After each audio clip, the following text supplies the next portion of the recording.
sure everyone at home is. We are back with Joel Lambert, and Joel is in a new show on Discovery. It is called Lone Target. And before we get into this with you, you brought along a clip. Does it need setup? I did, yes. When you're in a survival situation, obviously food and water are two big important things that you need to have. But in my situation, I'm evading, I'm being pursued. And so everything that you do, everything that you get is going to cost you something. And to get food and water, it's going to cost you energy and calories, and it's going to cost you time. And so I don't have that. People are hunting me, they're chasing me, and I got to keep moving. So it's a game. It's a game. No, it's like I wouldn't say game. It's like a full mission profile military training operation where you do a full training situation. Everything's in play. Airplanes, helos, all the communications channels, everything's in play, but you still know it's training. You're not going to actually kill your target or fire the missile, but it's still, as it unfolds, as it unfolds. What are we going to see in this? Well, in this clip, I had an opportunity to get some food as a target of opportunity. I'm coming by, I see a chance to get food, I'm going to grab it. And my dinner happened to be a 10-foot boa constrictor. Oh, Mark's favorite. Oh my goodness, we gotta see this. Okay, let's go. Let's see this. All right. Look, it's a python or a boa, some sort of constrictor. That might be my dinner. With no food in Joel's pack and 30 hours until his extraction, this might be his only opportunity to load up on protein and calories to keep going. Where's a good stick to... There we go. Be careful, these will bite. They're not venomous, but they've got a mouthful of razor teeth. Definitely can wake you up. Yeah, those fangs in that boat. The most dangerous part, obviously, is the head. By grabbing onto its tail, and I redirect its strikes with a stick, I can pin its head down and grab it right behind its head, and that neutralizes it. Got him. Look at that guy. See those teeth? They're like needles. Yeah, he's just one big muscle. I can feel the squeeze happening already. This is what they do with their prey. Sorry, buddy. Your dinner. Oh, wow. Did you have any olive oil and garlic on you? Well, did you eat them raw? No, a snake is actually really good. They eat it all over the world. And the cool thing about snakes is that they're all edible. So if you find a snake, you can eat it.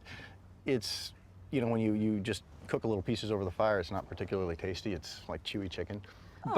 But when you're hungry, everything tastes good. Okay. Was it a couple of meals or was it just one? Did you eat the whole snake at once? I don't have time. The only time I have is when night falls and they can't track me anymore, and then I can build a small, what I call a trench fire. What is called a trench fire. You dig a hole and build a tiny little fire so the light can't be seen, the smoke can't really be seen because it's night, and then you can cook the food that you need to in small. Wow. So just so we get the audience on board, our viewers on board, the idea is it's game on, and you're being pursued. You have X amount of time to get to an extraction point, or they catch you, kind of like... Basically, what I do is I insert into foreign countries. I cross their borders, I pierce their security, I skydive in places I'm not supposed to go. I go places I'm not supposed to be. I let them know I'm there, and I start to evade. I do anti-tracking, I confuse my trail, I do counter-tracking, I set booby traps, I survive, and then this country's Special Operations Force or Fugitive Recovery Team or Specialty Tracking Unit then deploys all their assets. Helicopters, thermal imaging, dog tracking units. I even had a SWAT team in Poland hunting me. Oh my God. And they tried to track me and get around, box me in, and capture me and take me down. Do they alive. know it's a show that you're doing? Yes. I mean, at some point, you're like, oh, what is that? It's a dart. Oh, like.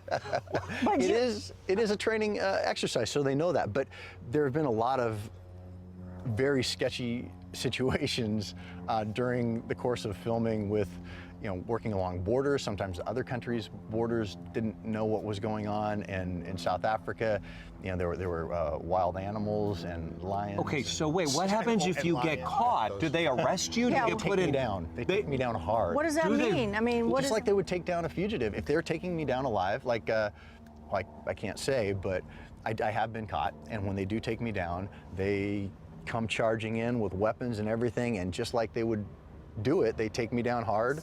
Okay. So it's like you're on a real mission. No, but you were trained as a Navy SEAL. Yes, I was. So all these tactics you learned while you were going through. Walk us through the training. Can you do that of a Yes. of a SEAL? Absolutely. Because I don't know if we would have to be killed afterwards. I don't know. Right. So I don't know if we could ask that question. Right. Yeah. So. Training is okay to talk about. That's something that's public domain. And the SEAL selection and training, which is called Basic Underwater Demolition SEAL Training, or BUDS, is one of the world's most selective and brutal. And that's why I wanted to do it. That's why I chose that as my path to enlightenment. But 85% of the people who do this end up either they don't make it through, they fail out, some actually do die, and yes. a very low percentage of people make it through. What was so different? Why did you stick it out? Why did you do this? Well, that's the whole point of the training, is to find the person who will stick it out. That nothing is more important than finishing the mission, even death. And so out of all the people that want to become SEALs, they screen and they pick a small amount. They send them to BUDS, and 80 to 85% of those people don't make it through because it's brutal, and most of them quit. We're going to jump away to a commercial. We're going to come back. We're going to talk more about your SEAL training and what you do, and also tips that you have that we don't have to be Navy SEAls to use Yeah, really. that could save our lives at some pinky point. trick. Yes, the pinky trick. Well, you already know that. You already know Yeah, that. selfies. Got that down. Selfies.